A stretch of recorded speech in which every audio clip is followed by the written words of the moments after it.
बिस्मिल्लाहिर्रहमानिर्रहीम। ख़वातीन हज़रात, अस्सलामु अलैकुम वरहमतुल्लाह। रमज़ान अल मुबारक में जो मुख्तलिफ मामूलात में तब्दीली आती है, उसमें यकीनन जो हम सुबह उठते हैं, नाश्ता करते हैं, फिर बहुत सारे लोग दोपहर का खाना खाते हैं, फिर कई लोग रात का खाना खाते हैं, और रमज़ान में ज़ाहिर है कि ये दो खाने हो जाते हैं। सवाल ये पैदा होता है कि हम सहरी में क्या इस्तेमाल करें। रमज़ान मुबारक में सहरी सुबह सादक से पहले, जो फजर का टाइम होने से पहले आपने सहरी खानी होती है।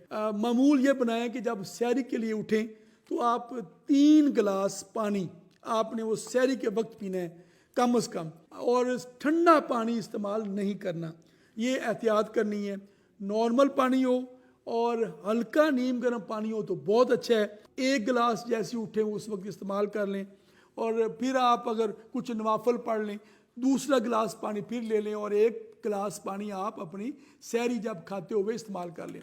इस मौसम में ये पानी की कमी पूरी करने का एक तरीका यह भी है कि आप दही की जो लस्सी है उसका इस्तेमाल मामूल बना सकते हैं, क्योंकि अभी हमारे सर्दियां ख़त्म हो रही हैं और गर्मियों का आमद है। तो इस मौसम में लस्सी को बतौर मशरूब आप सहरी के वक्त अगर मामूल बना लें तो बड़ी अच्छी बात है।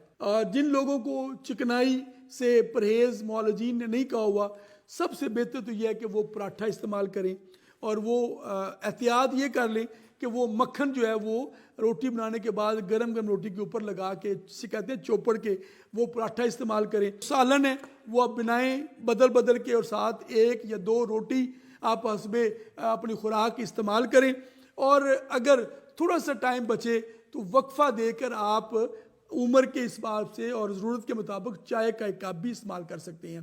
सिर्फ एहतियात ये करें कि आप अगर दही लेते हैं नाश्ते में तो ये बेहतरीन सहरी के वक्त ये बेहतरीन ग़िज़ा का हिस्सा है। थोड़ा सा ये करें कि आप शरबत इलायची या इलायची, ये छोटी इलायची होती है, को अगर पाउडर करके रख लें या फिर आप अपने मशरूब में डाल के वो मिला के रख लें, तो ये सारे दिन में जो आपको प्यास का एहसास नहीं होने देगा, आपको ताज़ा दम रखेगा, और जो रोज़े के जिस्मानी फ़वाइद हासिल करने हैं वो भी बेहतरीन हासिल होंगे।